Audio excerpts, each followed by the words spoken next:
7 வார்த்தைகளை பார்த்துட்டு இருக்கிறோம். 7 வார்த்தைகள் சிலுவையில் பேசுகிறீங்கல்ல, 7 வார்த்தைகள் இயேசு பேசின சிலுவையில் பேசின 7 வார்த்தை நீங்கள் திருச்சபையில் பேசுகிறீங்க. 7000 ஆண்டுகள், 7 ஃபெஸ்டிவல்ஸ் பண்டிகைகள், 7 days 7 நாட்கள், ஒரு வாரத்திற்கு 7 நாட்கள் எல்லாம் பார்க்குறோம்.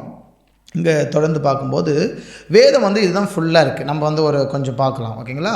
வேதாகமத்தின் திரியேக வேதாகமத்தின் தேவன் தான் திரியேக தேவன். நம்முடைய ஆண்டவர் யார் அப்படின்னு பார்த்தீங்கன்னா, God of the Holy Bible is triune God. அதாவது நம்முடைய தேவன் யார் அப்படின்னு பார்த்தீங்கன்னா, வேதாகமத்தின் திரியேக தேவனாக இருக்கிறார். ஒரே பேரான குமாரன் இந்த உலகத்தை, ஆக்சுவலி அங்கே லாவர்னு உலகத்தை படைத்தார். இந்த யோவான் 1:1 வாசிச்சிங்கன்னா, இயேசு வார்த்தையானவர் அப்படின்னு அங்கே இருக்கும். அதாவது அல்பா ஒமேகான்னு இருக்கும். அல்பா என்றால் என்ன? ஆரம்பம். ஒமேகா என்றால் முடிவு. அல்பா ஒமேகா அப்படின்னு நம்ம பார்க்குறோம். 5th one, இயேசு கிறிஸ்து 4வது 1000 ஆண்டிலே மனுஷனாக வந்தார். 6000 ஆண்டு அந்த ஆண்டில் ராஜாவாக வருவார். கரெக்டாக பார்த்தீங்கன்னா 4000 ஆண்டில் ஒரு மனுஷனாக வந்தார். 6000 ஆண்டு உலகம் உண்டான 6000 ஆண்டில் இயேசு கிறிஸ்து ராஜாவாக இந்த பூமிக்கு வரார். இயேசு கிறிஸ்து தேவனுடைய குமாரன் என்பது ஆணித்தரமான உண்மை. மனிதன் அந்த டிஸ்ட்ரி மாதம் 1ஆம் தேதி தான் படைக்கப்பட்டான். அதாவது டிஸ்ட்ரி மாதம் எபிரேயர்களுக்கு 1ஆம் மாதம் 1ஆம் தேதி தான் படைக்கப்பட்டார்கள். அந்த படைக்கப்பட்டது தான் தேவன் இது உங்களுக்கு 1ஆம் மாதமாக இருப்பதாக என்று ஆண்டவர் சொன்னார். அது மட்டும் இல்லாமல் இந்த 1ஆம் மாதம் 1ஆம் தேதியில தான் மனிதர்களாகிய நாம், சபையாகிய நாம் எடுத்துக்கொள்ளப்படுவோம். எனவே எடுத்துக்கொள்வதில் எப்போ நடக்கும்னு பார்த்தீங்கன்னா, இந்த மறுரூபமாக்கப்பட்ட இந்த நாள் என்றைக்கு வருதுன்னு பார்த்தீங்க அப்படின்னு சொல்லி பார்த்தீங்கன்னா, டிஸ்ட்ரி மாதம் 1ஆம் தேதி வரும். அதனால் உடனே எப்படியே தெரிஞ்சவங்க பிடிச்சி அந்த கேலண்டர் பார்த்துடக்கூடாது. எனவே ஆண்டவர் எல்லாத்துக்கும் திட்டங்களை வைத்திருக்கிறார், பல விதமான திட்டங்களை வைத்திருக்கிறார். அதில் எபிரேய கேலண்டர்லாம் இன்றைக்கி பெரிய அளவுக்கான ஒரிஜினல்கள்லாம் மறைந்து போயிட்டுருக்கு. எனவே நாம் வருகைக்காக காத்திருப்போம். காலம் செல்லாது, வரப்போகிற நாடி தேடி கர்த்தரோடு நம்ம இணைந்து போவோம். இயேசு கிறிஸ்து சிலுவையிலே அறையப்படுதல். ஒரு மனுஷன் ரட்சிக்கப்பட்டு பரலோகம் அடைவதற்கு, பரலோகம் வருவதற்கு, நிச்சயமாக மிகப்பெரிய ஒரு நன்மையை பெறுவதற்கு, ஆசீர்வதிக்கப்படுவதற்கு, நிச்சயமாக தேவன் நமக்கு உதவி செய்வதற்கு இயேசு கிறிஸ்து சிலுவையில் அறையப்பட்டிருக்கிற அந்த அனுபவத்தை கிறிஸ்துவர்கள் பெற்றுக்கொள்ள வேண்டும். வசனம் சொல்கிறது, நீங்கள் சிலுவையை அனுதினம் சுமக்குகிறவராக இருக்க வேண்டும். ஒருவன் என்னை பின்பற்றி வர விரும்பினால் அவன் அனுதினம் சிலுவை சுமக்கிறவனாக இருக்கணும். அப்போ சீடனாக இருப்பான். புரியுதுங்களா? சிலுவையை ஏற்றுக்கொள்ளாத நம்பாதவர்கள் யாராக இருந்தாலும் பரலோகத்திற்கு நிச்சயமாக வர முடியாது. அவர்கள் ஃபுல்ஃபில்லான வாழ்க்கை வாழ முடியாது. அப்படி சொல்கிறேன், ஃபுல்ஃபில்லான வாழ்க்கை வாழ முடியாது. இந்த கட்டளைகள், இந்த காரியங்கள் எல்லாத்தையும் நம்ம பார்த்துட்ருக்கோம். ஓகே, இங்கே பாருங்கள், ஆதியிலே தேவன் வானத்தை பூமி சிருஷ்டித்த 7 வார்த்தைகளுக்கு 7000 ஆண்டு பார்த்துட்ருக்கீங்களா? 7 வார்த்தைக்கு எவ்வளோ வருஷம்? 7000 ஆண்டு. அந்த முதல் 2000 வருஷம் 6000 வருஷம் பார்த்தீங்க அப்படின்னா ரொம்ப டிஃபிகல்ட்டான ஒரு வருஷம். ஏன்னா முதல் 2000 ஆண்டு நோவாங்காலத்துக்கு பிற்பாடு ஆபிரகாம் காலம் வரை ஏறக்குறைய மிகப்பெரிய ஒரு தேவன் அல்லாத மனிதனாக வாழ்ந்தாங்க. ஆபிரகாம் காலத்திலிருந்து இயேசு கிறிஸ்து வரை தேவ சந்ததியை, தேவனுடைய சாட்சிக்கு ஒரு மனிதர்கள் தேவை. இயேசு கிறிஸ்து காலத்திலேருந்து இன்று வரை அநேக இரத்த சாட்சியம் வைத்து தேவ ராஜ்யத்தை கட்டி கொண்டு இருக்கிறாங்க. அந்த பணியில் நீங்களும் நானும் வேலை செய்து கொண்டு இருக்கிற வருங்காலவியல் திட்டம் ஆல்ரெடி நம்ம சொன்னோம். எஸ்காட்டாலஜி வருங்காலவியல் திட்டத்திற்குள்ள கர்த்தருடைய இப்போ இருக்கிறதான ப்ரீ பிளானில் யார் இருக்கிறாங்க பார்த்தீங்கன்னா, சபை, திருச்சபை மட்டும்தான் இருக்குது. திருச்சபையாக மணவாட்டி. அந்த திருச்சபையாக மணவாட்டிக்கு தான் அப்போஸ்தலர் நடபடி புஸ்தகம், தீர்க்கதரிசிகளை கர்த்தர் கொடுத்தார், மெய்ப்பர்களை கர்த்தர் கொடுத்தார், அப்போஸ்தலரை கர்த்தர் கொடுத்தார், டீச்சர், எனவே அவங்களே கர்த்தர் கொடுத்தார், சுவிசேஷங்களை கர்த்தர் கொடுத்தார். இதெல்லாம் யாருக்காக கொடுத்தாங்கன்னு பார்த்தீங்கன்னா, ஆண்டவர் அவருடைய வருங்காலவியல் திட்டத்தில் இருப்பது திருச்சபை. திருச்சபைக்கு தான் இது. திருச்சபை எங்கே இல்லையோ, திருச்சபை மக்கள் எங்கே இல்லையோ அந்த இடம் அழிந்து போகும். அந்த இடம் வேல்யூவேஷன் இல்லை. அந்த இடம் என்னென்னா பயனற்ற நிலையை தள்ளப்பட்டோம். அப்போ திருச்சபைக்காக தான் தேசங்களை கர்த்தர் வைத்திருக்கிறார். திருச்சபைக்காக தான், ரட்சிப்புக்காக தான், சபை மணவாட்டிக்காக தான் என்ற நன்மைகளை தேசத்தில் வைத்திருக்கிறார். உலகம் முழுவதுமாக மொத்தமாக எவ்வளோ வருஷம் தான் இருக்குன்னு பார்த்தீங்கன்னா 7000 ஆண்டு தான் இருக்கும். 7000 ஆண்டு பிற்பாடு இந்த உலகம் அழிந்துடும். இந்த உலகத்திற்கு அவ்வளோதான் ஆண்டவர் என்ன செஞ்சுருக்காருன்னா அந்த ஆயுஷ் நாட்களை வச்சிருக்கிறார். 7000 ஆண்டு தான் வைத்திருக்கிறாரு. அப்போ இதை பாருங்கள், நீங்கள் கவனமாக ஆல்ரெடி நம்ம பார்த்த விஷயம் தான். முதல் 2000 ஆண்டு என்பது ஆதம் முதல் ஆபிரகாம் வரை மனசாட்சியின் காலம். ரெண்டாயிரம் ஆண்டு பார்த்திங்கன்னா ஆபிரகாம் முதல் மெசையா வரும் வரை நியாயப்பிரமாணத்தின் காலம். மூன்றாவதாக இருக்கிற 2000 ஆண்டு என்னன்னு பார்த்தீங்கன்னா மெஸ்ஸியா முதல் சபை எடுத்துக்கொள்ளும் காலம் வரை, அது கிருபையின் காலம். அந்த 6000 ஆண்டு முடிஞ்சோடனே ரகசிய வருகை, 2ஆம் வருகைன்னு சொல்கிறோம். ரகசிய வருகை மணவாட்டிக்கு வர இருக்கிற. அதுக்கப்புறம் பார்த்திங்கன்னா ஒரு 1000 வருஷம் இருக்குது. அதுதான் பார்த்தீங்கன்னா இயேசு கிறிஸ்துவோடைய 1000 வருட அரசாட்சி. அதுக்கு பிற்பாடு புதிய வானம், புதிய பூமி, புதிய அரசு. இதுதான் கர்த்தருடைய இந்த வேதாகமத்தினுடைய திட்ட வரைவு. இந்த வேதாகமுடைய ப்ளூ பிரிண்ட் சொல்கிறோம் இல்லைங்களா, அந்த ப்ளூ பிரிண்ட்டை தான் உங்கள்கிட்ட நம்ம பேசிகிட்டு இருக்கிறோம். இந்த ப்ளூ பிரிண்ட்டில் இதெல்லாமே இருக்குது. நம்ம 3ஆவதாக இருக்கிறதான 2000 ஆண்டிலே வாழ்ந்து கொண்டு இருக்கிறோம். ஆதாம் முதல் ஆபிரகாம் வரை வளர்ந்தவர்களாம் மனசாட்சியின்படி நியாயம் தீர்க்கப்படும் என்று சொல்லி ரோமர் புத்தகம் 1ஆம் அதிகாரத்தில் 19-20 ஆகிய வசனத்தில் வாசிச்சிங்கன்னா அங்கே சொல்லப்பட்டிருக்கும், குற்றம் உண்டு குற்றமில்லை என்று யாரும் ஒருவர் தன்னை மறைத்து வாழ முடியாது, போக்கு சொல்ல இடமே இல்லை அப்படிம்பார். எல்லாரும் என்ன செய்யணும், அங்கே கட்டாயம் பதில் சொல்லியே ஆகணும். போக்கு சொல்ல மனசாட்சியின்படி ஒருவன் கிருபையின்படி ஒருவன் நியாயம் தீர்க்கப்படும். ஒருவேளை இயேசுவே தெரில ஒரு நபருக்கு, இயேசு யாருன்னு தெரிலங்க, நான் இறந்துட்டேன், நான் என்ன பண்ணுறது அப்படின்னு சொல்லுவேன்னா அவன் நியாயப்பிரமாணத்தின்படி வாழ்ந்திருக்கான் என்று ஆராயப்படும். ஒருவேளை அவன் நியாயப்பிரமாணத்தின்படி மோசஸும் தெரியல, நியாயப்பிரமாணம் தெரியல, எனக்கு எதுவுமே தெரியலைங்க, அவர் இருந்தது பாலஸ்தீன சைடு, நான் இருக்கிறது இந்தியாவில் ஒரு மூலையில், மோசஸ் யாருன்னு தெரியாது என்று ஒரு நபர் சொல்லி மறுத்திருப்பாள். ஆனால் அவர்கள் மனசாட்சிப்படி வாழ்ந்திருக்கிறார் என்று ஆராயப்படும். மனசாட்சி அவர்கள் சாட்சி கொடுக்குமானால் அவர்களை ஆண்டவர் பரலோகத்தில் சேர்த்துக்கொள்வார். மனசாட்சி சாட்சி கொடுக்காவிட்டால் அவர்களை ஆண்டவர் அக்கினிக்குள்ளாக தள்ளிடுவார். இப்படி இதன்படி தான் நியாயம் தீர்ப்பார் ஆண்டவர். கிருபையின் காலம், நம்மளாம் கிருபையின் காலத்தில் வாழ்கிறோம். மரியாதையாக மனம் திரும்பி மரியாதையாக வாழுங்க. வசனத்தை ஆண்டவர் கொடுத்துருக்கார். மாட்டணும் அப்படின்னா ஆண்டவர் என்ன செஞ்சிருவார்? ஆமாம், கவனிச்சுக்கணும். அவர் நாசின் சுவாசத்தினாலே அழிப்பார் அப்படின்லாம் வசனம் இருக்கும். எனவே ஆண்டவர் பட்சிக்கிற தேவனாய்க்கு அன்புள்ள தேவன் தான், அதே சமயத்தில் பட்சிக்கிற தேவன். இன்றைக்கெல்லாம் கிறிஸ்தவர்கள் அநேகர் வழியில் வேகமாக கெட்டு போகிறாங்க. நிறைய கள்ள உபதேசத்தில் மாட்டிக்கிட்டு செய்கிறதெல்லாம் செஞ்சிட்ருக்கிறாங்க. தவறே புரிய மாட்டேங்குது. அந்த இருதயம் கல் மாதிரி. கிறிஸ்துவ அறியாதவங்க கூட சில பேர் சாதுவாக இருக்கிறாங்க. கிறிஸ்துவ அறிந்தவங்க பயங்கரமான தெனாவட்டலையும் பயங்கரமான அப்படி திமிரு பிடிச்சிட்டு இந்த உலகத்தையே கட்டுற நினைப்பில் இருப்பாங்க. பிசாசை கட்டி ஜெபம் பண்ணி சில பாஸ்டருங்க ஆண்டவன் கட்டி தான் ஜெபம் பண்ணுவாங்க, செயல்பட விட மாட்டாங்க. அந்த பிசாசை அதிர்ற அதே துணியோடு கற்றுக்கிட்டு ஜெபம் பண்ணிருப்பாங்க. அது அதிர்ட்டி ஆண்டவர்கிட்ட அப்படியே அப்படியே சண்டை போட்டு அவர்கிட்ட வாங்குவோம். சண்டை போட்டு யார் வாங்குவோன்னா, பிள்ளை தான் ஒரு அப்பா கிட்ட சண்டை போட்டு வாங்க முடியும். ஒரு ஊழியக்காரன் எஜமான்கிட்ட சண்டை போட்டு வாங்க முடியாது. அது இறக்கத்திற்காக காத்திருக்கிற ஒரு அனுபவம். நம்ம அப்பாவாக இருக்கிற அந்த நேரத்தில் தான் சண்டை போட்டு வாங்கணுமே தவிர, நம்ம அப்பா எஜமானாக இருக்கும்போது, நம்ம வேலைக்காரனாக ஒரு இடத்துல பிளேஸில் ஒர்க் பண்ணிகிட்டு இருக்கும்போது நம்ம அப்பாவுக்கு அங்கே சண்டை போட்டு வாங்க முடியாது. ரெக்வெஸ்ட் பண்ணி வாங்கிக்கணும். விண்ணப்பித்து ரெக்வெஸ்ட் பண்ணி இரக்கமுள்ள ஒரு தேவனாக இருக்குது அப்படின்னாலே அப்படி வாங்கிக்கணும். எனவே தேவன் பல விதத்தை ரூபம் அளிக்கிறாரு. அப்பாவாக இருக்கும்போது அப்பா நம்ம நினைக்கிறது என்னதுன்னா, எல்லா டைமும் நம்ம அப்பாவாக இருக்கிறான்னு நினைக்கிறோம். அவர் எல்லா டைம் நம்ம பிள்ளையாகவும் நினைக்கிறது கிடையாது. எல்லாத்துக்கும் கால வரைமுறைகள் உண்டு, நிச்சயமாக வரைமுறைகள் உண்டு. அதுக்கு ஏற்றால் போல் வசனங்களை வாசிங்க, அது திட்ட தெரியுமாக உங்களுக்கு சொல்லித்தரப்படும். எனவே இங்கே அழகாக பாருங்கள், இன்னும் அழகாக அந்த 2000 வருஷத்தை பார்க்க போகிறோம். அந்த 2000 வருஷம் பார்த்தீங்கன்னா மிருகத்தின் ரத்தம் ஏதேனில், அந்த ரத்தம் ஓகே, ஆபேலின் பலி, அந்த 2000 வருஷத்துக்கு ஒரு பலி, ஆபேலின் பலி, ஒரு பரிசுத்தவான் பலி. மூன்றாவதாக ஒரு எடுத்துக்கொள்ளப்படுதல், ஏனோக்கு ஒரு ஆசாரியன், மெல்கிசேதேக்கு. இங்கே முதல் 2000 ஆண்டில் யார் ரத்தம் சிந்தப்பட்டது? மிருகத்தின் பலி. ஒரு மிருகத்தை அடித்து ஆதாம் ஏவாளுக்கு ஒரு உடையை தேய்த்து கொடுத்தார். ஒரு பலி, ஒரு பரிசுத்தவான் ரத்தம் சிந்தப்பட்டது, ஆபேல். ஏனோக்கு எடுத்துக்கொள்ளப்பட்டான், மெல்கிசேதேக்கு ஆசார். ரெண்டாவதாக 2000 ஆண்டு, அதாவது ஆதாம் முதல் இயேசு கிறிஸ்து வர வரை, அதாவது இயேசு கிறிஸ்து மரித்து சென்ற வரை அந்த நாட்கள், ஆட்டுக்குட்டியின் ரத்தம், அதாவது இயேசு கிறிஸ்து மரிப்பது முந்தி வரை ஆட்டுக்குட்டியின் ரத்தம். ஆசாரியர்கள் யாருன்னா, பலி யாருன்னா ஆசாரியர்கள் பலியானார்கள். இந்த 1 சாமுவேல் பார்த்தீங்கன்னா சவுல் காலத்திலே ஆலயத்தில் வைத்து அநேக ஆசாரியர்களை கொன்று போடுகிறார்கள். 2ஆவதாக இருக்கிற 2000 ஆண்டில் எலியா எடுத்துக்கொள்ளப்பட்டார். அன்றிருந்த ஆசாரியன் பிரதான ஆசாரியர் யார் அப்படின்னு பார்த்தீங்கன்னா, ஆரோனுடைய மகன் எலியேசர், எலியேசருடைய மகன் தான் பினேகாஸ் தான் பிரதான ஆசாரியனாக கர்த்தர் தேர்ந்தெடுத்தார். மூன்றாவதாக இருக்கிற 2000 ஆண்டிலே ரத்தம் சிந்தது யாருன்னா ஆட்டுக்குட்டியின் ரத்தம். யார் பலியானதுன்னு பார்த்தீங்கன்னா இயேசுவாகிய தேவன். யார் எடுத்துக்கொள்ளப்பட்டதுன்னா இயேசுவாகிய தேவன். யார் பிரதான ஆசாரியன் யாருன்னு பார்த்தீங்கன்னா இயேசுவாகிய தேவன். அப்போது இன்றைக்கி நம்மளுக்கு யார் எந்த ரத்தம் நமக்காக சிந்தப்பட்டதுன்னா இயேசுவின் ரத்தம். யார் பலியானார்னா இயேசுவே பலியானார். யார் நமக்காக எடுத்துக்கொள்ளப்பட்டார்? இயேசு கிறிஸ்து. வருவேன் என்று சொன்னார்.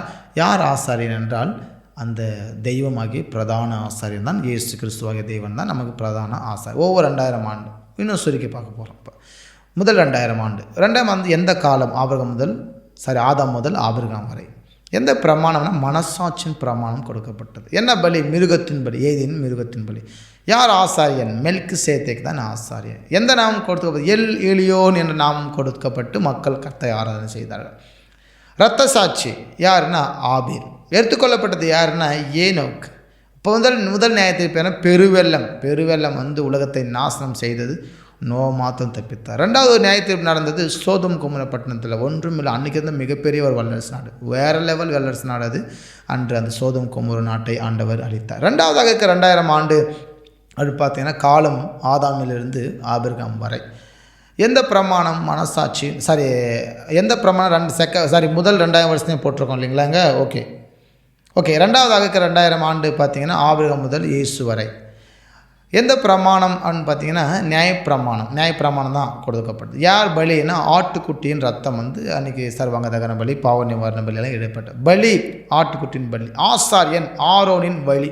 ஆரோனின் வம்ச வழி தான் ஆசாரியனாக. நாமம் யெகோவா என நாமம் கொடுக்கப்பட்டது. இரத்த சாட்சியம் அளித்தது கர்த்தருடைய ஆசாரியர்கள். எடுத்துக்கொள்ளப்பட்டது வந்து எலியா. முதல் நியாயத்தீர்ப்பு யாருன்னு பார்த்தீங்கன்னா இங்கே மோசைக்கு விரோதமாக பேசினபடினாலே, மோசைக்கு விரோதமாக அவர் செய்தபடினாலே இங்கே வந்து அவர்கள் அழிந்தார்கள். பூமி தன் வாயை பிளந்து அவர் விழுங்கி கொண்டது. மற்ற ஜனங்களையும் அதுக்கு பேஸ் பண்ணி இருக்கிறவங்களும் விழுங்கி கொண்டது. பொருட்கள்லாம் விழுங்கி கொண்டது. என்னாகும் 16ஆம் அதிகாரம் அது 31 முதல் 33 வரை. அங்கே பார்த்தீங்கன்னா 4 இதில் இருக்கும், டிஜிட்டல் இருக்கும். என்னாகும் 16ஆம் அதிகாரம் 31 முதல் 33 வரை இருக்கிறதான வசனங்கள். கடைசியாக நியாய தீர்ப்பு யார்? ரெண்டாவது நியாய தீர்ப்பு 40 வருடங்கள் வனாந்திரத்திலே இஸ்ராயல் மக்கள் முறுமுறுத்தார்கள். கானானுக்குள் பிரவேசிக்க முடியல. எம்மோரியர்கள் மேல் அவர்களால் நியாய தீர்ப்பு வந்தது. இப்படி ரொம்ப வந்து கஷ்டப்பட 40 வருடம் என்பது ரொம்ப வேதனைப்பட்டாங்க. சாப்பாடு சும்மா கிடைச்சாலையும் மேகஸ்தம்பம் அக்னிஸ்தம்பங்களை பாதுகாத்தாலையும் கூட வருத்தங்கள் அவளுக்கு அதிகமாக இருந்தது. எனவே அந்த கொடுக்கப்பட்ட கானானுக்குள்ளே பிரவேசிக்கமே இறந்தே போனார்கள். மூன்றாவது இருக்கிறதான 2000 ஆண்டு நமது காலம், நாம் வாழ்ந்து கொண்ட காலம். இந்த காலம் இயேசு கிறிஸ்து உயிர்த்தெழுதல் முதல் 2ஆம் வருகை சபை எடுத்துக்கொள்ளப்படும் காலம் வரை, நாமெல்லாம் எடுத்துக்கொள்ளப்பட காலம் வரை தான் நாம் வாழ்கிற இந்த காலம். எந்த பிரமாணம்? கிருபையின் பிரமாணம். யார் பலி என்றால் ஆட்டுக்குட்டியாகிய இயேசு கிறிஸ்து. யார் ஆசாரியன் என்றால் ஆண்டவராகிய இயேசு கிறிஸ்து. எந்த நாமம் வந்து யெஷுவா. ஃபஸ்ட்டு பாருங்க எல் எலியோன், செகண்ட் பாருங்க யெகோவா, மூணாவது பாருங்களேன் ஒவ்வொரு இடத்துக்கும் ஒரு நாமம் கொடுக்கப்பட்டது. இன்றைக்கி வந்து பார்த்திங்கன்னா யெஷுவா ரட்சகர்னு சொல்கிறோம் இல்லையா, ஏசு ரட்சகர். இரத்த சாட்சியர்னா ஸ்தேவான் முதல் அப்டேட் இன்னைக்கு வரை இருக்கிறதான இத்தனை கிறிஸ்தவர்கள் மரித்திருக்காங்க பாருங்கள். இரத்த சாட்சியா எடுத்துக்கொள்ளப்பட்டது ஏன்னா கிறிஸ்தவர்கள் போட்டிருக்கோம். ஆனால் வந்து எடுத்துக்கொள்ளப்பட்டது ஆண்டவராக இயேசு கிறிஸ்து மட்டும். இயேசு கிறிஸ்து பின்னாடி யாரும் எடுத்துக்கொள்ளப்படவில்லை. நியாயத்தீர்ப்பு முதல் நியாயத்தீர்ப்பு தான் கிறிஸ்துவின் நியாயாசனம். அந்த நியாயாசனம் எப்போ அப்படின்னு பார்த்தீங்கன்னா அந்த 6000 ஆண்டு பிந்தி நடக்கக்கூடியதான நியாயாசனம். ரெண்டாவது நியாயத்தீர்ப்பு பார்த்தீங்கன்னா வெள்ளை சிங்காசனம் அப்படின்னு பார்க்குறோம். அந்த நாட்களில் வந்து ஆண்டவர் நமக்கு, அதாவது யூதர்களுக்கு ஆட்சி காலத்தை தர இருக்கிறார். இப்போது கவனமாக பாருங்கள். ஆதியாக 1ஆம் அதிகாரம் 1ஆம் வசனம் 7 வார்த்தைகளுக்கு 7 பண்டிகை இருக்குது. ஆதியிலே பஸ்கா பண்டிகை, 2வது வார்த்தைக்கு புளிப்பில்லா அப்ப பண்டிகை, 3வது வார்த்தைக்கு முதற்பலன் பண்டிகை, 4வது வார்த்தைக்கு பெந்தேகொஸ்தே, 5வது வார்த்தைக்கு எக்கால பண்டிகை, 6வது வார்த்தைக்கு பாவ நிவர்த்தி நாள், 7ஆம் வார்த்தைக்கு கூடார பண்டிகை. இந்த பண்டிகையில் தான் மிகப்பெரிய அற்புதங்கள்லாம் நடந்துச்சு. இங்கே பாருங்கள் வேதாகம் பண்டிகை. இந்த பஸ்கா பண்டிகையில் தான் இயேசுக்கு சிலுவையில் அறையப்படுதல், சிலுவையில் அவர் வந்து நெசுக்கப்படுதல். அந்த காலம் பார்த்திங்கன்னா இந்த பஸ்கா பண்டிகை. புளிப்பில்லாத அப்ப பண்டிகை அப்படி வரும்போது பூமியின் வயிற்றிலே 3 நாட்கள். முதற்பலன் பண்டிகை அப்படின்னு பார்த்தீங்கன்னா கிறிஸ்துவின் உயிர்த்தெழுதல், கிறிஸ்து உயிர்த்தெழுந்தார், அதுதான் புதன்பலன் பண்டிகை. பெந்தேகொஸ்தே பண்டிகை தான் அறுவடையின் வாரங்கள்னு சொல்லுவோம். இந்த பெந்தேகொஸ்தே பண்டிகை பற்றி பெண்டிகாஸ்ட் டேயில் நம்ம தெளிவாக பேசணும். எனவே தெளிவாக பேசணும், உங்களுக்கு புரிஞ்சிருக்கும்னு நினைக்கிறேன். அப்படியே புரியலன்னா யூடியூப் சேனலில் பெண்டிகாஸ்ட் டே மெசேஜ் இருக்குது, நீங்கள் பாருங்கள். பரிசுத்த ஆவியானவர் அந்த நாட்களை இறங்குதல். ஐந்தாவதாக எக்கால பண்டிகை, புது வருட பண்டிகைன்னு சொல்கிறோம். சபை எடுத்துக்கொள்ளப்படுதல், புது வருட பண்டிகையில் சபை என்ன செய்யப்படுது, எடுத்துக்கொள்ளப்படுது. 2 விதமான எக்காலம் சொல்லியிருக்கிறோம். ஃபஸ்ட்டு ட்ரம்பெட் ஒன்று, செகண்டு ட்ரம்பெட்ஸ் ஒன்று. முதல் ட்ரம்பெட்டில் வந்து சபை எடுத்துக்கொள்ளப்படும். செகண்ட் ட்ரம்பெட் ஊதப்படும் போது ஆரவாரத்தோடும் பிரதான தூதரோடும் தெய்வ எக்கால சத்தத்தோடும் பரிசுத்தவான்களோடும் ஆண்டவர் 1000 தூதரோடு இந்த பூமிக்கு இறங்கி வருவது வந்து யூதா புத்தகத்திலே நம்ம 1ஆம் அதிகாரம் 14, 15 ஆகிய வசனத்தில் நம்ம தியானிக்கிறோம். 6ஆம் வசனத்தில் கவனிச்சிங்கன்னா எக்கால பண்டிகை, பாவ நிவர்த்தி நாள், ஒப்புரவாக்குதல், கிறிஸ்துவின் பகிரங்க வருகை. இன்றைக்கி யூதர்கள் உலகம் முழுவதுமாக சிதறி இருக்கிறாங்க. இன்றைக்கி இஸ்ரேலில் இருக்கிறதான யூதர்கள் எல்லாம் யூதர்கள் அல்ல. அங்கே யூதர்களும் இருக்கிறாங்க. அநேகர் யூதர்கள் பெயர் பெற்று அந்த இனத்தை அந்த மதத்தை தழுவிக்கொண்ட யூதர்கள் அநேகர் இருக்கிறாங்க. இதை குறித்து நம்ம அந்திகிறிஸ்து 1, அந்திகிறிஸ்து 2 என்றதான வால்யூமில் நம்ம பார்த்தோம். அந்த ஆபிரகாமிக் ஃபேமிலி, ஹவுஸ் ஆஃப் 1 இதெல்லாம் பார்க்கும்போது அந்த யூதர்கள் அந்த மரபணு, யூதர்களுடைய அந்த மரபணுவை எடுத்து எப்படி மறுபடியும் யூதர்கள் வந்து உள்ளே வரப்போகிறாங்க அப்படின்னு நம்ம படித்தோம். அதெல்லாம் நீங்கள் புரிஞ்சிருப்பீங்கன்னு நினைக்கிறேன். 6ஆவதாக எக்கால பண்டிகை, லேவியராகமம் 23ஆம் அதிகாரத்தில் இருக்குது. எனவே இது வந்து கிறிஸ்துவினுடைய பகிரங்க வருகை. இங்கே வசனம் லேவியராகமம் 23 அங்கே கவனிச்சிங்கன்னா 4 டிஜிட்டலுக்கு 2, 6, 3, 2 வசனம். அது வந்து 2632 வசனம் கிடையாது. அது வந்து 26 முதல் 32 வரை. அதுக்கு மேலே பார்த்தீங்கன்னா 23 முதல் 25 வரை இருக்கிறது. அதில் பார்த்தீங்கன்னா 23 முதல் தான் 25. அவங்க ஒரு மைனஸ் வரணும். தமிழ் ஃபாண்ட்டை கன்வெர்ட் பண்ணும்போது அந்த மைனஸ் வந்து அப்டேட் ஆகிக்குது, அது வந்து தூக்கிட்டு இருக்கு. எனவே நீங்கள் படிக்கும்போது இது புரிஞ்சுக்கணும். கூடார பண்டிகை லேவியராகமம் 23ஆம் அதிகாரத்தில் 33 முதல் 44 வரை. இது சேர்ப்பு கால பண்டிகை. சேர்ப்பு கால பண்டிகை இது வந்து கூடார பண்டிகை என்பது ஒன்று இயேசு பிறப்பு, 2ஆவதாக சேர்ப்பு காலம், 1000 வருட சாட்சி எல்லா யூதர்களையும் ஒன்றாக சேர்த்து சொந்தங்களெல்லாம் சேர்த்து வைக்கிறது. இப்போது கிராமங்களில் ஒரு பண்டிகை ஒன்று உண்டு, ஊர் பண்டிகைன்னு சொல்லி வைப்பாங்க. எத்தனை பேர் நீங்களாம் போகிறீங்க, மட்டன் பார்த்தீங்கன்னா அந்த வீட்டில் அந்த ஊரில் 100 வீடு 100 வீட்லேயும் அப்படியே டென்ட் போட்டு மட்டன் கொடுப்பாங்க. ஊர் உலகத்தில் இருக்கிற எல்லா சொந்தத்தையும் கூப்பிட்டுருப்பாங்க, பத்திரிக்கை அடிப்பாங்க, ஊர் பண்டிகைன்னு சொல்லுவாங்க. அதை என்ன நோக்கம்னா சேர்ப்பு கால பண்டிகை. ஆக்சுவலி எந்தெந்தெல்லாம் குடும்பங்கள் உடைந்து இருக்கிறதோ, எந்தெந்தெல்லாம் உறவுமுறைகள் சண்டையில் இருக்கிறதோ, அந்த சண்டையில் உறவுமுறையெல்லாம் ஒன்று சேரணும், ஒரு உறவுமுறை ஏற்படுத்தணும். யாருக்கு யாராவது பிறந்தாங்க, யாருக்காவது சத்தாங்கன்னு சொல்லி இப்போல்லாம் அப்டேட் ஆகிடுது. அந்த காலத்தில் அப்டேட் இல்லை. இந்த மாதிரி வருஷத்துக்கு ஒரு முறை என்ன செய்வோன்னா அந்த சேர்ப்பு கால பண்டிகை அந்த வைப்பாங்க, கூடார பண்டிகை. இன்றைக்கும் இந்துக்கள் எல்லாம் பார்த்திங்கன்னா இந்த ஊர் பண்டிகை வைப்பாங்க. ஆமாம், ஊர் பண்டிகை வச்சு அப்படி ஊரில் எல்லோரையும் கூப்பிட்டு நல்லா ஆடடிச்சு எல்லாருக்கும் போட்டு உறவு முறையை ஸ்ட்ராங் ஆக்குவாங்க. அந்த உறவு முறையை உடைந்து இருக்கிற அந்த உறவு முறையெல்லாம் சரி செய்வாங்க. எனவே அதுக்காக இந்த சேர்ப்பு கால பண்டிகை. இந்த பண்டிகை என்னென்னா 1000 வருட அரசாட்சி. ஆண்டவர் எங்கும் உள்ள யூதர்களை ஒன்றிணைத்து 1000 வருட அரசாட்சியை செய்ய போகிறார். வேதாகம தேவனுடைய திட்டம் என்ன அப்படின்னா, அவன் தேவன் திரியேக தேவனாகியும் நமது தேவன் ஏலோஹா ஏலோயிம் என்றதான 3 வார்த்தைகளை இங்கே பயன்படுத்தப்பட்டிருக்கு. இந்த கடவுள் வேதாகமத்தின் தேவன் திரியேக தேவன். இந்த தேவன் யார் அப்படின்னு பார்த்தீங்கன்னா எலியோன் அப்படிலாம் நம்ம ஆரம்பத்தில் முதல் 2000 வருஷத்தில் படிக்கிறோம். அப்போ யெகோவாவும் படித்தோம். இந்த ஏலோஹா ஏலோஹிம் இந்த 3மே பார்த்திங்கன்னா தேவன் என்று நம்ம வேதாகமத்தில் மொழிபெயர்க்கப்பட்டிருக்கோம். தேவன் அப்படின்னு நம்ம பைபிளில் எங்கெல்லாம் வருதோ, தேவன் அப்படின்னு ஸ்பெசிஃபிக்காக தேவன் வேர்டு மட்டும் வந்துச்சுன்னா நீங்கள் நினச்சிக்கணும் இங்கே யார் இருக்காங்கன்னா பன்மை தேவன் கிரியை செய்கிறார் அர்த்தம். யார் அந்த பன்மை தேவன் என்றால் ஏலோஹிம் தேவன். ஏலோஹா அப்படின்னு சொல்லுங்கள். ஹேல் ஒரு பன்மை தேவன், ஓகேங்களா. ஒன்றுக்கும் மேற்பட்ட தேவன் அங்கே இருக்கிறாங்கன்னு அர்த்தம். யார் அந்த தேவன் என்றால் நம் திரியேக தேவன். நம் வேதகம் முழுவதுமாக திரியேக தேவனை தான் அடையாளப்படுத்துகிறது. ஒரே பேன குமாரன் இந்த உலகத்தை படைத்தார். யோவான் எழுதின சுவிசேஷம் மொத்தத்தையும் நீங்கள் போய் படிச்சிங்க அப்படின்னா இயேசுதான் இந்த உலகத்தை படைத்தது இயேசுதான் இந்த உலகத்துடைய மெயின் பிக்சரில் இருக்கிறத நீங்கள் கவனிப்பீங்க. யோவான் எழுதின சுவிசேஷம் ஃபுல்லாக நீங்கள் பார்த்தீங்கன்னா இந்த யெகோவா விட்னஸ்காரங்க யோவான் எழுதின சுவிசேஷம் தான் கேள்விகள் எழுப்புவாங்க. ஏன்னா அதில் தான் அவர் வந்து இயேசு கிறிஸ்து நான் மனுஷன் தானே அப்படின்னு சொல்லியிருப்பான். என்னிலும் பிதா ஒருவர் இருக்கிறாரு அப்படின்னு சொல்லிடுவார். நான் வந்து பிதாவை சித்தத்தை நான் செய்ய வந்திருக்கேன் அப்படிம்பார். அப்படிங்கும்போது வந்து அதை பிடிச்சிட்டு இந்த யெகோவா விட்னஸ் மக்கள் யெகோவா சாட்சிக்காரர்கள் பேசுகிறார்கள். அதே யோவானில் தான் வசனங்களுக்கு பதிலும் இருக்கிறது. அவர் சொல்லுகிறார் நான் தேவன் என்று சொல்லுகிறார். ஒரு வந்து கேட்குறா ஆண்டவரே நல்ல போதகரே அப்படின்றபோது ஆம் நீ சொல்லுகிறபடி நான் அவர் தான் அப்படிங்கிறார். ஆண்டவரே என்று ஒரு நபர் இயேசு வந்து கூடும்போது ஆம் நீ சொல்லுகிறபடி நான் அவர் தான் அப்படிங்கிறார். இப்படி தேவன் நான் தான் என்பதை அவர் ஆணித்தரமாக அதிகாரமாக என்னில்தான் இந்த உலகம் உண்டாக்கப்பட்டது, என்றதெல்லாம் இயேசுவுக்காக, இயேசுவால் உண்டாக்கப்பட்டதாக வேதம் கொலோசியர் புத்தகத்தை படிக்கும்போது கூட கிறிஸ்துவுக்காக, கிறிஸ்துவால் தான் இந்த உலகம் படைக்கப்பட்டதாக சொல்லப்பட்டிருக்கு. அப்போ யோவான் முழுவதுமாக நம்முடைய இயேசு கிறிஸ்துவை என்னவாக காட்டுகிறது என்றால் ஒரு ராஜாவாக காட்டுகிறது. ஒரு ஆமென் சொல்லுவோமா? ஜீசஸ் யாராக காட்டுது? தேவகுமாரனாகிய ராஜாவாக காட்டுது. அவர் தான் தேவனாக காட்டுறது தான் யோவான் முழுவதும். லூக்கா புத்தகம் முழுவதும் பார்த்திங்கன்னா ஒரு மனுஷகுமாரனாக காட்டும்.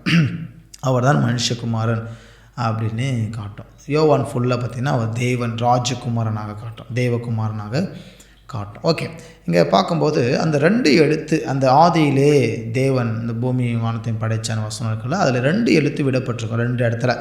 அந்த எழுத்து என்னன்னு பார்த்தீங்கன்னா ஆலெஃப் டவ் என்றதான வார்த்தை. இது எபிரேய மொழியின் முதல் எழுத்தும் கடைசி எழுத்தும் ஆகும். எப்படி அல்பா ஒமேகா ஜெட்டுன்னு எப்படி நம்ம சொல்கிறோம், ஜெட்டு முதலும் கடைசியாக எழுத்து ஆங்கிலத்திலே, ஆலெஃப் டவ் என்றதான 2 எழுத்து. இது ஆதியாக 1ஆம் அதிகாரம் 1ஆம் வசனத்தில் கொடுக்கப்பட்டிருக்கிறது. ஆதியிலே படைத்த தேவன் பரலோகங்களையும் மற்றும் பூமியையும். இதுதான் அங்கே இருக்கிறதான வார்த்தை. எபிரேய மொழியில் வரக்கூடியதான 4வது மற்றும் 6வது வார்த்தைகள் இதுவரை யாரும் மொழிபெயர்க்கப்படவில்லை. ஏன் அந்த வார்த்தைகள் மொழிபெயர்க்கப்படவில்லை? ஏன் இந்த 2 வார்த்தைகளை மட்டும் விட்டு விட்டார்கள்? கவனமாக பாருங்கள், கவனமாக கேளுங்க, கவனமாக பாருங்கள். என்ன காரணம்? ஏன் இந்த 4வது வார்த்தையும் 6வது வார்த்தையும் மொழிபெயர்க்கப்படவில்லை? இதுவரை அப்டேட் இன்றைக்கு வரையுமே யாருமே மொழிபெயர்க்கப்படவில்லையே. என்ன காரணம் அப்படின்னு நம்ம பார்த்தோம் அப்படின்னா, இந்த வார்த்தை நமது பரிசுத்த வேதாகமத்தில் பழைய ஏற்பாட்டிலே 7052 முறையும், புதிய ஏற்பாட்டிலே 2196 முறையும், மொத்தமாக வேதாகமத்திலே 9248 முறையும் வருகிறது. இத்தனை முறைகளுமே இந்த 2 எழுத்து வார்த்தைகள் நமது தமிழ் வேதாகமத்திலே மொழிபெயர்க்கப்படவில்லை. ஆதியாகமம் 1:4 வெளிச்சம் நல்லது என்று தேவன் கண்டார். வெளிச்சத்தையும் இருளையும் தேவன் வெவ்வேறாக பிரித்தார். தேவன் வெளிச்சத்தை படைத்தார் என்ற வார்த்தைக்கு முன்பு இந்த ஆலிவ் டவ் என்ற வார்த்தை பயன்படுத்தப்பட்டுள்ளது.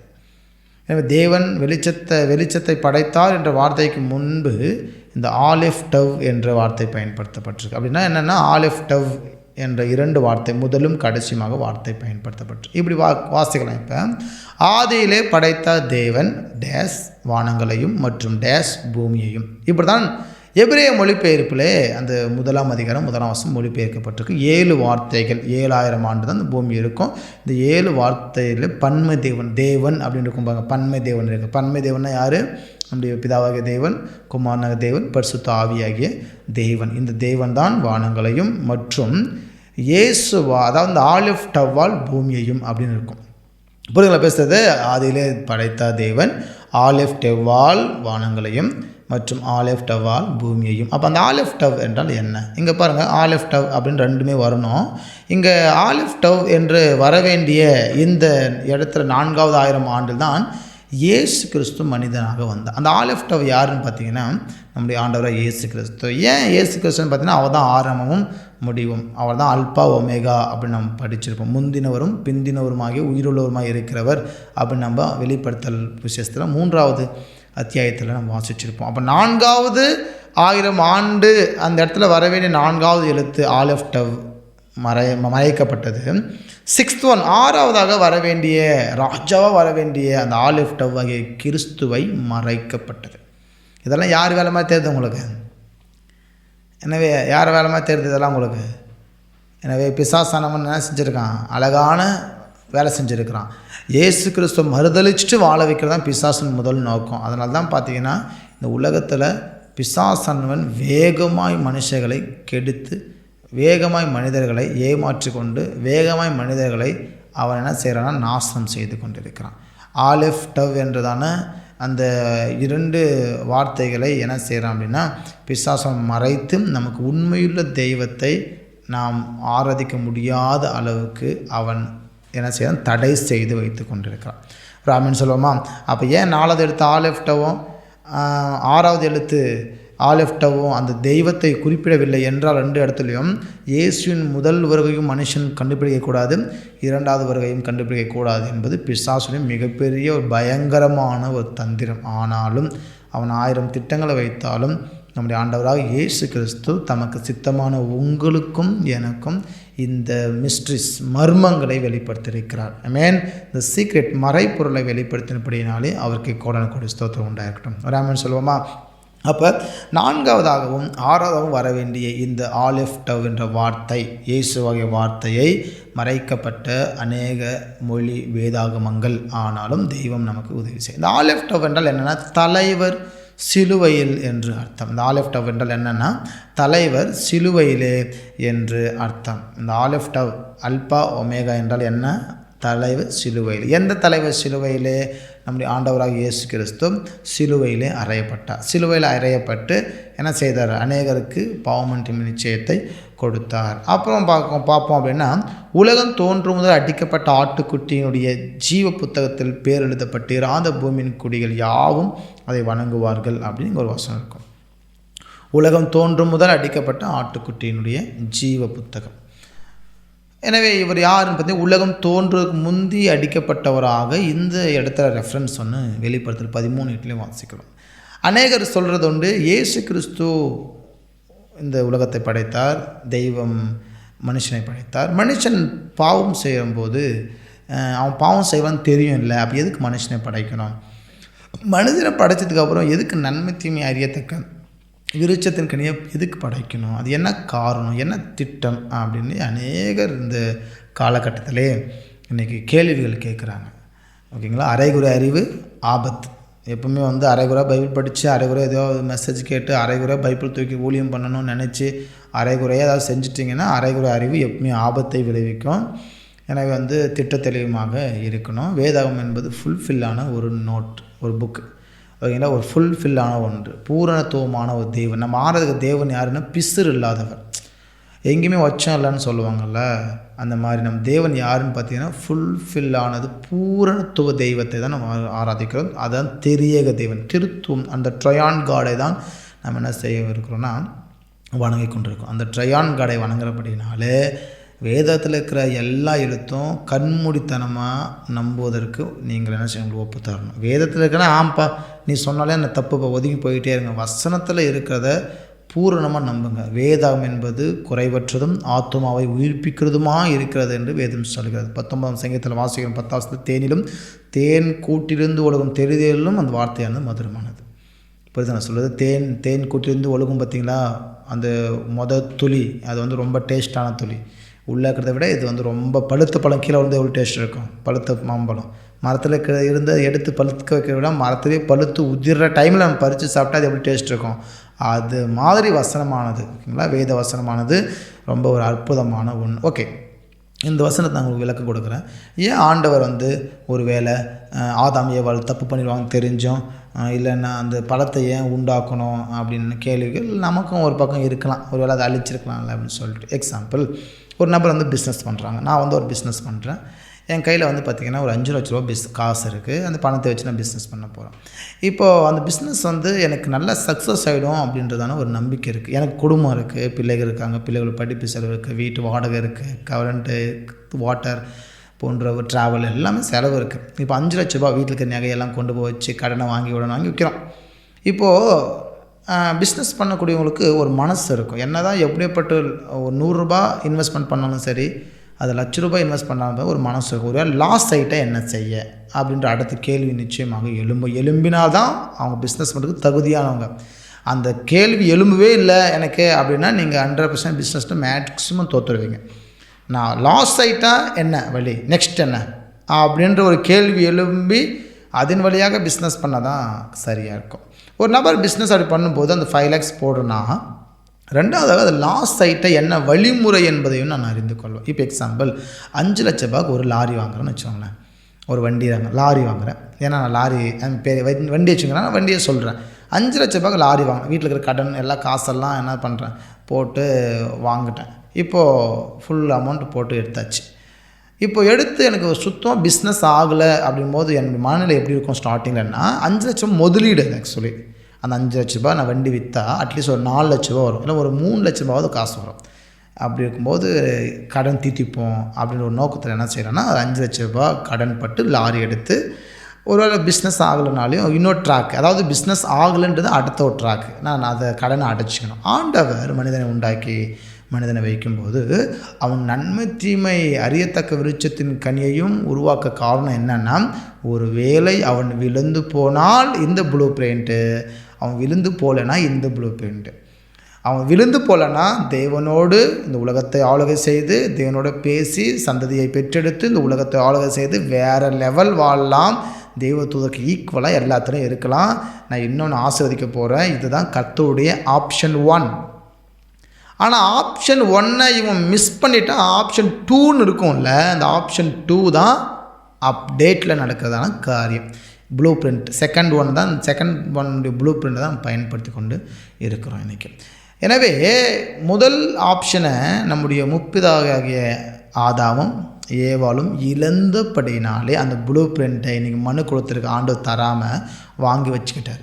செகண்ட் ஒரு ப்ளூ பிரிண்ட் இருக்குது பார்த்தீங்களா, திட்ட வரைவு. அந்த திட்ட வரைவு எடுத்து விரித்து பார்த்தா அதில் என்ன இருக்குன்னா, மனு குலத்திற்காக கிறிஸ்துவாகிய தேவன், ஆட்டுக்குட்டியாக தேவன் அடிக்கப்பட்டிருக்க வேண்டும். செகண்ட் ஆப்ஷனில் ஆண்டவருக்கு நம்ம வேலை வைக்கிறோம், அவரை கஷ்டப்படுத்துகிறோம், அவரை காயப்படுத்துகிறோம், அவரை அள வைக்கிறோம், அவரை என்ன செய்ய ஒடுக்கப்பட வைக்கிறோம்.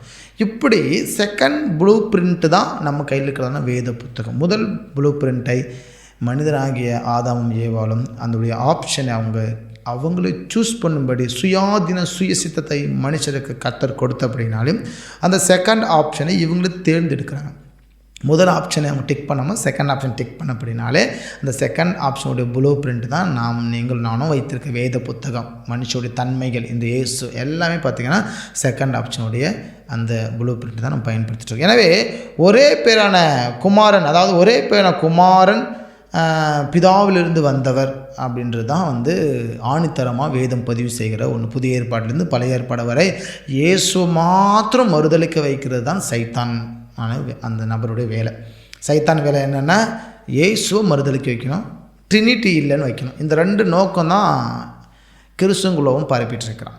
இயேசுவே வேண்டான்றவங்களாம் எத்தனையோ பேர் உண்டு, இயேசுவே நான் கேள்வி கேட்பேன்னு எத்தனையோ பேர் உண்டு, பிதாக்கிட்ட நான் நேரடியாக பேசுகிறேன் அப்படின்னு எத்தனையோ பேர் உண்டு. ஒரு நபர் சொன்னாங்க, இந்த நபர் ஒரு நபர் இன்னொரு நபரை சொல்கிறாங்க, அவர் எனக்கு சாமி மாதிரி அப்படின்னாங்க. சாமி மாதிரி அப்படின்னு சொல்லும்போது அவங்க அழகான ஒரு வார்த்தையை பயன்படுத்தினாங்க. எனக்கு அவரை நான் என்னவா நினைக்கிறேன்னு பார்த்தீங்கன்னா சாமி மாதிரி நினைக்கிறேன்னு சொல்லிட்டு இருக்கும்போது சொன்னாங்க, அந்த நபரை நான் பிதாவாக நினைக்கிறேன் அப்படின்னாங்க. பிதாவை தான் நினைக்கிறேன், அப்புறம் தான் குமாரன் இயேசு கிறிஸ்து, அப்புறம் தான் பரிசுத்தாகிய தேவன். இந்த நபர் நான் என்னவா நினைக்கிறேன்னா பிதாவாகிய தேவனாக நினைக்கிறேன் அப்படிம்பாங்க. பிதாவாகிய தேவனிலிருந்து தோன்றின ஒரு ஆழ்த்துவம் என்பவர் தான் ஆண்டவராகிய இயேசு கிறிஸ்து. இயேசு தான் ஒரு மனுஷன் சகல பாவங்கள் நீக்கி சுத்திகரிக்க முடியும். இந்த தேவன் மகிமையான தேவன், ஆல்மைட்டி ஜீசஸ். ஓகேங்களா, சர்வ வல்லமையுள்ள இயேசு கிறிஸ்துவை நம்ம ஒரே பேன குமாரனை இந்த பூமிக்கு கொடுத்தார். அந்த குமாரனை ஏற்றுக்கொள்ளுகிறவர்களுக்கு எத்தனை பேர்களும் பிதாவின் குமாரர்கள் ஆகும்படி அதிகாரம் பெற்றார்கள். இயேசு இல்லைன்னா, ஜீசஸ் இல்லைன்னா எந்த ஒரு நபராலும் பிதாவின் குமாரன் என்று அதிகாரம் பெற முடியவே முடியாது. வானத்திற்கு ஏறினவர் முதலும் கடைசியும் ஆண்டவராக இயேசு மாத்திரம்தான். மற்ற எலியா, ஏனோக்கு போன்ற பரிசுத்தவான்கள் எடுத்துக்கொள்ளப்பட்டார்கள், மீண்டும் வரலை. ஆனால் இயேசு கிறிஸ்து எடுத்துக்கொள்ளப்பட்டார், ஆனால் வருவேன் என்று சொன்னார். யோவான் 14:6 கவனிச்சிங்கன்னா உங்கள் இருதயம் கலங்காது இருப்பதாக. பிதாவில் வீட்டில் அநேக வாசஸ்தலங்கள் உண்டு, அப்படி இல்லாதிருந்தால் நான் உங்களுக்கு சொல்லியிருப்பேன். நான் போய் அவர் ஸ்தலத்தை ஆயத்த பண்ண பின்பு நான் உங்களை கூட்டிக்கிட்டு போவேன். ஆண்டவரே சொல்லியிருக்காரு, நீங்கள்லாம் வராதிங்க, நானே போகிறேன், போகிற இடம் உங்களுக்கு தெரியும், பட் அங்கே நீங்கள் வர முடியாது அப்படின்னு அவரே சொல்கிறாரு. நானே கூட்டிக்கிட்டு போகிறேங்கிறாரு. நம்ம ஆளுங்க முந்திரி கொட்டை மாதிரி நானே ஃபஸ்ட்டு போகிறேன்னு எங்கேயோ போயிட்டு வராங்க. கேட்டால் பரலோகம் அப்படின்றாங்க. அங்கே ஒருவனும் வர முடியாது அப்படிங்கிறாங்க. யார் போக முடியும்? அதாவது ஒரு வீட்டுக்குள் ஒரு பூட்டின வீட்டுக்குள் யார் போவாங்க? கொள்ளைக்காரனும் திருடனும் போகிறான். பக்க வழியில் புறப்பட்டு போகிறான். பக்க வழியில் புறப்படுவான் திருடன் அர்த்தம். எனவே இன்றைக்கி வேதத்தை இல்லாத ஒன்று உபதேசிக்கிறாங்க, தள்ளுபடி ஆகுமோ அப்படின்னு எடுக்கிறாங்க. ஓகேங்க, உங்களுக்கு பவர் பாயிண்ட் இவ்வளோ தான் இருக்கும். நான் 2 ஸ்லைடு தான் முடிச்சுட்டு போகிறோம். உங்களுக்கு நோட்ஸ் வந்து அனுப்புகிறோம். ஓகேவா? ஒரு 15 பேஜ் நோட்ஸ் இருக்குது. ஓகேவா? இதில் வந்து சாராம்சம் மட்டும்தான் உள்ளே இருக்குது. அந்த 15 பேஜில் வந்து வேதாகமவியல் பிப்ளியாலஜியை பற்றி இன்னும் தெளிவாக இருக்குது. அப்படின்னா அதனால் 2-3 வால்யூம் எடுக்கணும். அதனால் வந்து உங்களுக்கு இந்த சாராம்சம் போதும் பேசுவதற்கு. நீங்களாம் ஞானிகள், நீங்களாம் நல்ல ஒரு பைபிள் டீச்சர்ஸாக இருக்கீங்க. இங்கே ஆன்லைனில் இருக்கிறவங்கெல்லாம் நல்ல ஒரு ஊழியத்திற்கு ஒப்பு கொடுத்தவங்களாக இருக்கீங்க. உங்களால் முடிஞ்ச சின்ன சின்ன ஊழியங்களை கர்த்தருக்காக செஞ்சிட்ருக்கீங்க. அதனால் வந்து நான் என்ன செஞ்சுருக்கேன்னா சாராம்சத்தை மாத்திரம் ஒரு 45 ஸ்லைடில் கொண்டு வந்திருக்கேன். உங்களுக்கு வந்து பிடிஎஃப்பில் நோட்ஸ் அனுப்புவோம். ஒரு 15 பேஜ் இருக்கும். தயவுசெய்து வெளில கொடுத்து பிரிண்ட் எடுத்து உட்காந்து படிங்க. மொபைலே தள்ளிட்டு படிக்காதீங்க. பிரிண்ட் எடுத்து ஒரு பெண்ணை கையில் வச்சு படிங்க. இன்னும் இதை விட அழகாக உங்களுக்கு பரிசுத்த ஆவியானவர் உங்களுக்கு சொல்லிக் கொடுப்பார். அவர் சொல்லிக் கொடுப்பதற்காக தான் இருக்கிறாரு. உங்களுக்கு சொல்லிக் கொடுப்பதற்காக அந்த பிடிஎஃப் நோட்ஸ் ஃபைல் உங்கள்கிட்ட தர இருக்குது. அப்போ ஒரே பேர் குமாரன் யாருன்னா இயேசு. அந்த இயேசு எங்கார பிதாவில் இருந்து தோன்றின அந்த கடவுள். 2 கருத்தை பிசாசானவன் கிறிஸ்துவர்களை ஏற்றுக்கொள்ளாமல் வைத்தான். ஒன்று, அவர் ஆலிவ் டவ்வாக இருக்கக்கூடாது என்று பிசாசின் திட்டம். கரெக்டாக பாருங்கள், 4000 இயர்ஸ் அந்த 4வது வார்த்தையை கட் பண்ணால், 6000 இயர்ஸ் 6வது வார்த்தையை கட் பண்ணால், 4000 இயர்ஸு அவர் அடிக்கப்பட வராரு. 6000 இயர்ஸில் அவர் அடிக்கப்பட்டது கொடுத்து விலையை கொடுத்து வாங்கின மணவாட்டிய திருச்சபையை கூட்டிகிட்டு போக வர்றாரு. இந்த 2 லெட்டர்ஸ் 2 இடத்தையும் சைத்தானானவன் மொழிபெயர்ப்பு செய்ய விடாதபடிக்கு மறைத்தான். நம்ம வேதாகமத்தில் இல்லை, பல மொழிபெயர்ப்புகளிலே இந்த 4வது வார்த்தையும் இந்த 6வது வார்த்தையும் இருக்காது. இயேசுவை மறைத்து காட்டுவதே பிசாசின் நோக்கம். ஆனால் இயேசுவை மாத்திரமே வெளிப்படுத்தி காட்டுகிறோம். எனவே அப்போஸ்தலர் பலமாய் சொன்னார்கள், இந்த தெய்வத்தை நாங்கள் கண்டும் பேசியும் தொட்டும் உணர்ந்தும் இருக்கிறபடினாலே இவரை குறித்து சாட்சியாய் சொல்லுகிறோம் என்று சாட்சி சொன்னார். இயேசுதான் மெயின் பிக்சர், இயேசுதான் தேவன், இயேசுவை வைத்துதான் எல்லாமே கிரியை செய்து கொண்டிருக்கிறது. அந்த இயேசுவை என்று ஒரு மனிதன் பிடித்து கொள்ள வேண்டுமானால் பரிசுத்த ஆவியாகிய தேவன் நிச்சயம் தேவை. எனவே கடைசியாக இந்த வசனத்தை நான் போட்டிருக்கிறேன். ஓசியா 8ஆம் அதிகாரம் 12வது வசனம். என் வேதத்தின் மகத்துவங்களை அவர்களுக்கு எழுதி கொடுத்தேன், அவைகளை அந்நிய காரியமாக எண்ணினார்கள். 66 புத்தகங்களையும் நமக்கு வர்ணித்து ஆண்டவராக இயேசு கிறிஸ்து திட்ட தெளிவுமாக நமக்கு கொடுத்திருக்கிறார். 66 புத்தகங்களை மகத்துவங்கள் கொடுத்திருக்கிறாரு. எனவே இந்த மகத்துவங்களை நீங்கள் எடுத்து அதை நீங்கள் பயன்படுத்தி அநேகருக்கு ஆசீர்வாதம். அந்நிய காரியமாக எண்ணிடக்கூடாது. வார்த்தை கனமுள்ளதாக இருக்கிறது. எனவே நாட்கள் பொல்லாததாக இருக்கிறபடினாலே காலத்தை பிரயோஜனப்படுத்திக் கொள்ளுங்கள்.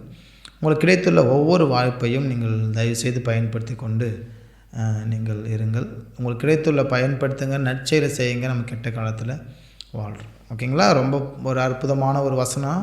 பொல்லாதது காலத்தை பிரயோஜனப்படுத்தி கொள்ளுங்க. எனவே நம்ம சேர்ந்து வாசிச்சிருவோம். உண்மையுள்ளவைகள் எவைகளோ, ஒழுக்கம் உள்ளவைகள் எவைகளோ, நீதி உள்ளவைகள் எவைகளோ, கற்புள்ளவைகள் எவைகளோ, அன்புள்ளவை எவைகளோ, நற்கீர்த்தி உள்ளவைகள் எவைகளோ, புண்ணியம் எதுவோ, புகழ் எதுவோ அவைகளை சிந்தித்து கொண்டிருக்கிறோம். கர்த்தராகிய இயேசு கிறிஸ்துவின் கிருபையும் தேவனுடைய அன்பும் பரிசுத்த ஆவியின் ஐக்கியமும் உங்கள் அனைவரோடு இருப்பதாக.